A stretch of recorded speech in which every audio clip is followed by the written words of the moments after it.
Shalom, I'm Angel. Welcome to Healthy in Heart, where I hope you are healthy in heart, mind, body, and soul today as I strive to be. I am making today for you a recipe that I created that is nightshade-free chili. And it is spicy, but the spice actually comes from peppercorns and not from peppers. So, it is going to be a spicy, so if you don't like spicy, you might want to reduce the pepper amount. So let's get started. When you're cooking, it's a good idea to have all of your ingredients in one place and prepped and ready to go. This is called mise en place, which is a French term which means everything in its place, which is one of my mottos. Everything has a place and everything in its place. So let's get started. Okay, I've turned the eye on to medium, about 7, and the first thing we're going to do is saute our onions and garlic. This is one large onion that has been diced. So the onion goes in the first and we get it sauteing first.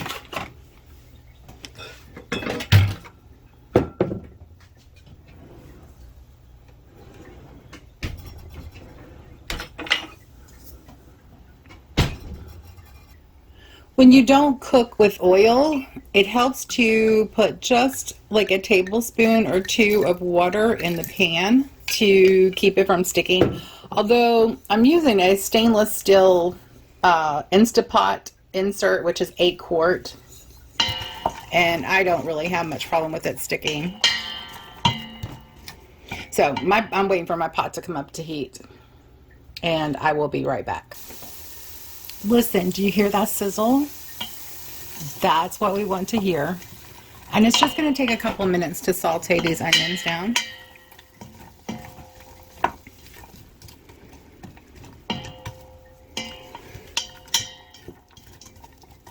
And I will be back when these are ready to add the garlic. As you can see, I've got a little browning in here. It's not sticking, it's just browning. And that's the good stuff. So you want to add a little bit of water to deglaze the pan.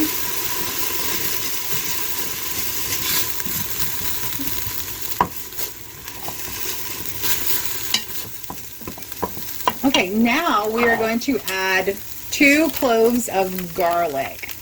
And it says minced, but I found this package of crushed garlic in the Walmart freezer section, so I'm just going to use 2 of these, and they just pop right out.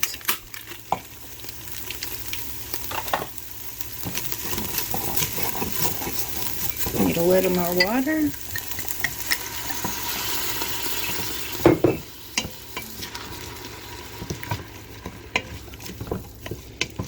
Okay, so while the garlic is thawing, we're going to also add in celery, about a cup of celery diced. That's just 1 partial stalk.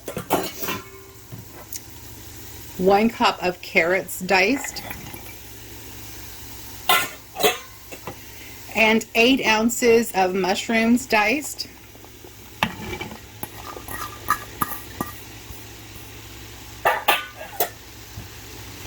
And we're just going to let these saute.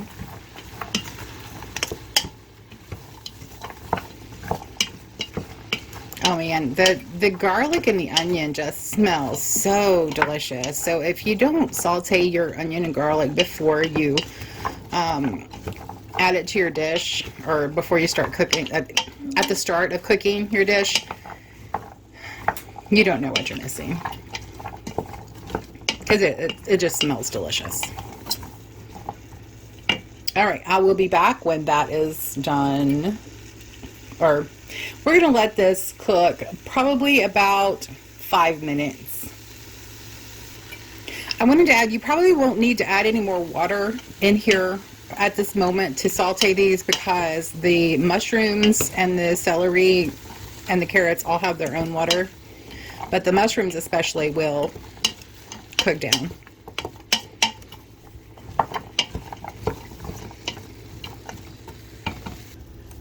Now you know this is ready to move on to the next step when you see the celery starting to soften. So the next thing we add is, the recipe calls for 1 cup of butternut squash. I'm going to add 2 cups because I won't have another use for this butternut squash.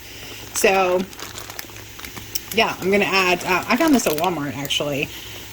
This is 16 ounces, so it's about 2 cups. And it's okay, just a little more goodness, but the recipe does call for just 1 cup. And next we're going to add 1 32-ounce bag of mixed vegetables that has carrots, green beans, corn, and peas. And it's okay that we're putting extra carrots in there.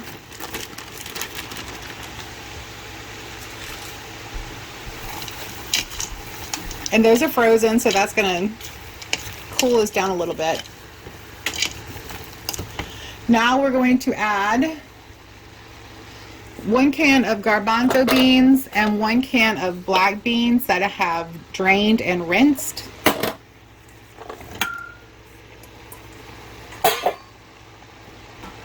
And we also need to add water. So we're going to add about 5 cups of water. We may need to add more later,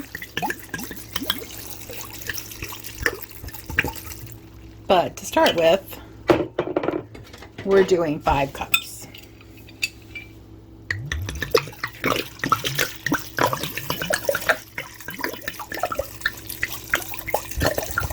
Yes, we are definitely going to need to add more later.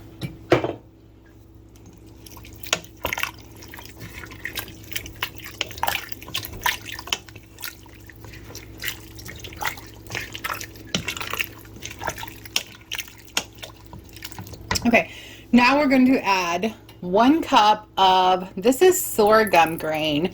It swells up to about twice its size in soups and stews, and it adds a really nice chewy texture to the soups and stews, which I really love.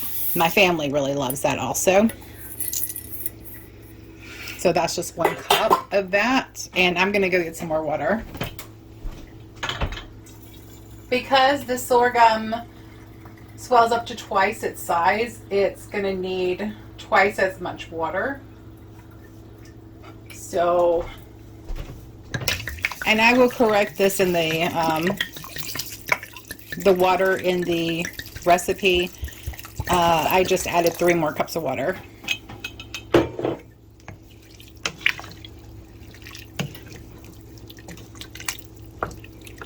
So that's 8 cups of water, and I still don't think that's going to be enough.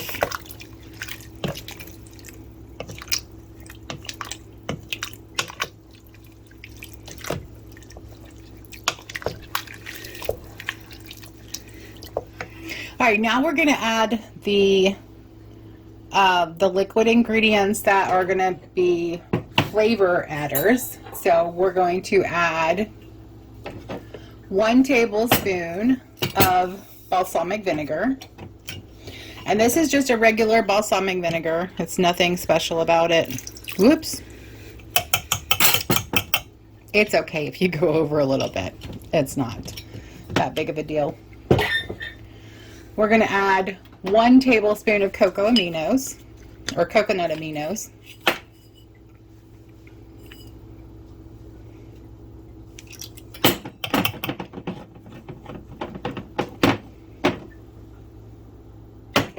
We're going to add 1 tablespoon of apple cider vinegar.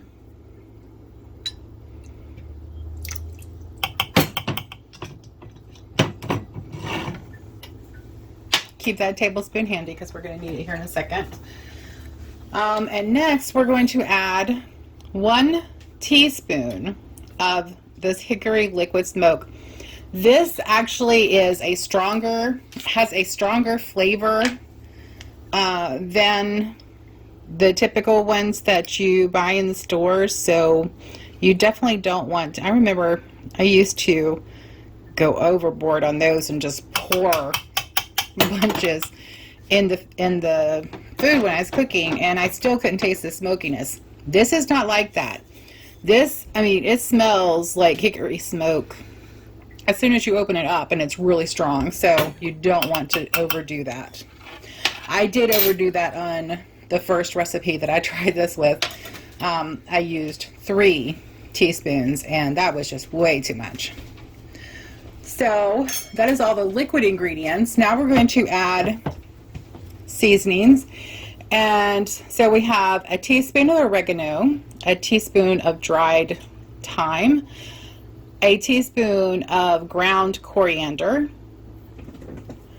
half of a teaspoon of turmeric, half of a teaspoon of ginger, and half of a teaspoon of cinnamon. And we're going to add all those to the dish. And this is the piece de resistance. This is what's going to give it the heat. This is 3 teaspoons of ground white pepper and 1 teaspoon of ground black pepper. Now, like I said, if you don't like it that like spicy food, then you might want to go a little easier on this. But I like it. So a quick measurement, if you don't want to actually measure it out and grind it and measure it out and grind it and measure it out, is 1 tablespoon of the peppercorn equals about 1 teaspoon ground. Oh man, that hickory smoke is actually starting to smell really good.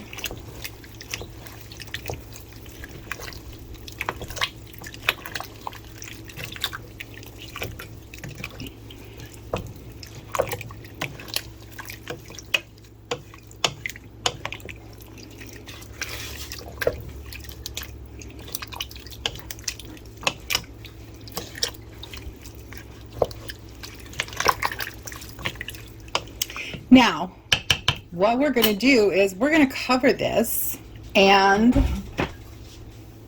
once I find my lid, we're going to cover this, and we're just going to let it cook for about half an hour. That's about how long it's going to take for the grains to cook, the sorghum grain to cook. And you can replace the sorghum with rice, brown rice, just about any kind of rice. I wouldn't do the arborio rice. That is a too sticky rice. But you could even replace it with wheat berries in this recipe, and it would still be really good. So I will be back in about half an hour, and we will stir it and see if we need to add some more water. I almost forgot. One of the key ingredients is miso paste, and it takes 1 tablespoon of the miso paste. And I use a heaping tablespoon, so just FYI. That's probably more like a tablespoon and a half.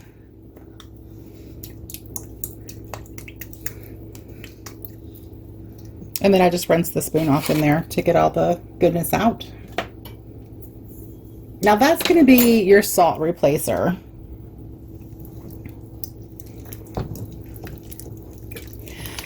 I don't like to actually cook with the sodium because it dilutes the taste of the sodium. What we do, I mean, that's all the sodium I'm going to use on this, but then we will sprinkle a little salt on the top when we go to eat it. And that is a way you can reduce your sodium intake without actually noticing.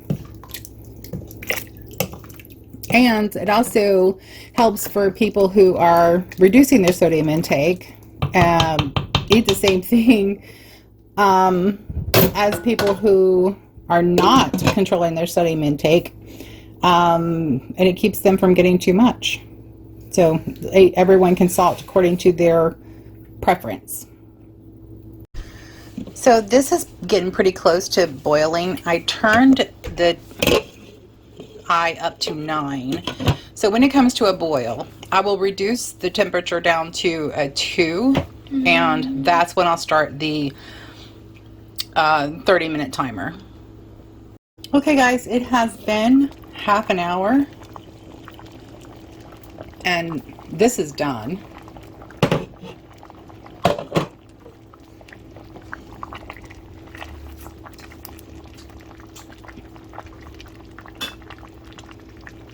Do you see that is the sorghum, and it puffed up to about twice its size. Oh, it smells delicious. And my husband is going to taste test it for you.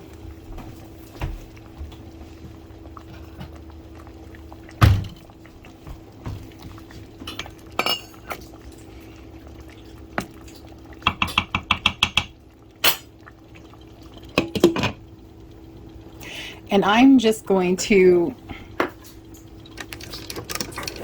put the eye on warm and leave this on the stove. It did not stick to the pot at all. And I stirred it every now and then. It didn't stick. So, I mean, that's one thing I like about the sorghum. It does not stick like some grains will. And so I'm going to leave it on the stove on warm until dinner time, which is going to be in like 4 hours. So it'll be fine. It'll just continue to marry the flavors and be even better at dinner. Shalom, Editing Angel here, and I'm just breaking in to let you know that Todd is my pickiest eater. So just keep that in mind when you get his opinion of this chili. This is Todd, my husband. And that's Gideon. Gideon.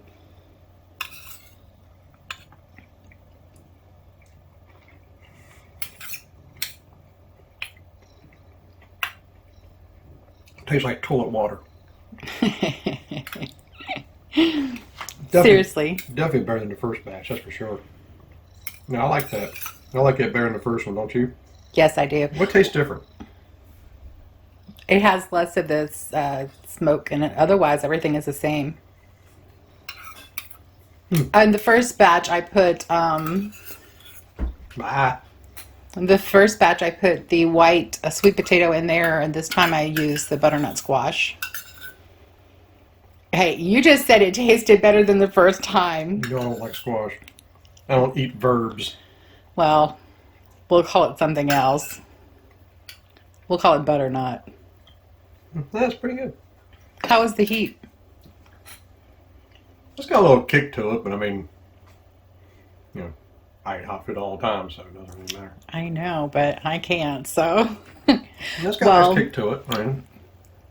With that pepper you put in there. Okay, well, thank you for sharing your opinion, babe. Now, instead of using water, you can use vegetable broth, but be cautious with the vegetable broth you use because most of them that are store-bought will have nightshades in them. Ask me how I know. But thank you so much for joining me. I hope you enjoy this recipe, and I hope it blesses you and your family. I wish you shalom. Until next time.